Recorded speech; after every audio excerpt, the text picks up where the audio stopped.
So in this next step, what we're going to do is create a subtheme so that we can add custom CSS to this site. Now, like I said before, this is kind of a themer's domain, but sometimes we need to kind of step outside of the bounds of being a site builder so that we have access to the same tools. Now, ultimately, this subtheme is probably not what our themer is going to use, but it will encapsulate the changes that we make on a theme level so they can simply copy and paste that over, or at least easily review what the changes were. So our goal here is that we want to be able to float this image to the right of the content. And to do that, we're going to need to use CSS. So first, we're going to create our subtheme, and then we'll come back and look at the process that we just went through. It's not very complicated at all. So we're going to create a subtheme of the Bartik theme, which is what's used by default in Drupal. It's what we see here. So the first thing we need to do to create our subtheme is to jump over to our Drupal site and go to the Sites All Themes folder. So we'll expand this out. I'm actually going to open it up in a new window here. And we're going to create a new folder with the name of our theme. I'm going to call it Custom.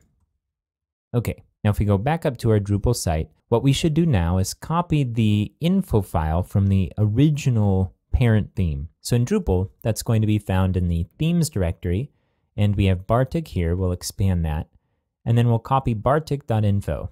So I'm going to copy it, and then I'm going to paste it inside of our custom folder. And we need to rename this with the name of the theme, which is going to be custom. So it'll be custom.info. And let's open this up in a text editor. So the first thing we need to do is set the name of this to the name of our theme. We're going to call this custom. This is what we'll display in the appearance settings when we enable a theme. For the description, let's edit this. We'll call it a subtheme for site building purposes. Now we need to add one extra line here, and I'm going to go ahead and type it right in. It's for base theme, and this is to set this as a subtheme. This line is the only thing that tells Drupal that this is a subtheme of another theme. So I'll do equals and then Bartik, which is the name of the base theme. Now these style sheets are all going to be added as default because this is a subtheme. All of the parents' CSS files will get added, so we'll remove them all, but I'll leave one line here so that we can edit it to rename this custom. Because we need to add one CSS file, we'll call it custom and we'll put it in the CSS folder of our custom theme. And believe it or not, this is all we need in order to activate and use our subtheme.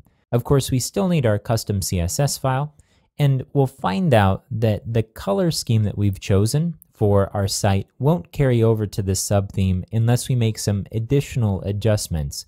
But we'll do that in a separate step because maybe you're not all that interested in making those adjustments, which is totally fine, but we'll go through the steps just in case in order to be able to include that ability to modify the color scheme of this subtheme.